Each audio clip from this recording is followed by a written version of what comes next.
Friends, మీకు ఈ video నచ్చితే లైక్ చేయండి, సబ్స్క్రైబ్ చేయండి. కార్తీక్ దీప వాళ్ళ దగ్గరికి వస్తూ ఉంటుంది. అక్కడ ఉన్న కావేరి ఏదో శుభవార్త చెప్పడానికే వచ్చి ఉండాలి. ఎందుకంటే కుంకుమ తీసుకొని వచ్చావు కదా అని చెప్పేసి అంటుంది. ఆ మాటలు వినగానే అక్కడ ఉన్న దీప, అవును అమ్మగారు, శుభవార్త చెప్పడానికే వచ్చాను అని అంటూ ఉంటుంది. ఇంతలో అక్కడ ఉన్న కావేరి, రా దీప, ఇలా కూర్చో, నీ కాఫీ పెట్టి తీసుకువస్తాను అని చెప్పేసి అంటూ ఉంటుంది.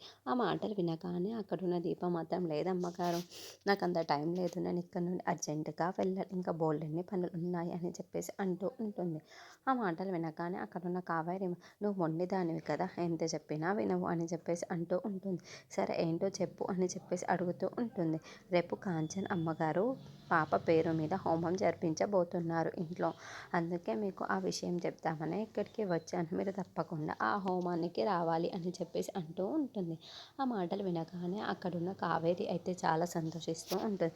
సరే దీప, నేను ఖచ్చితంగా వస్తాను అని చెప్పేసి అంటూ ఉంటుంది. ఇంతలో అక్కడున్న దీప మాత్రం బొట్టు పెట్టి మరి పిలుస్తూ ఉంటుంది. అది చూడగానే అక్కడున్న కావేరి అయితే చాలా సంతోషించి, నేను ఖచ్చితంగా వస్తాను దీప, నువ్వు పిలిచినందుకైనా నేను అక్కడికి వస్తాను అని చెప్పేసి అంటూ ఉంటుంది.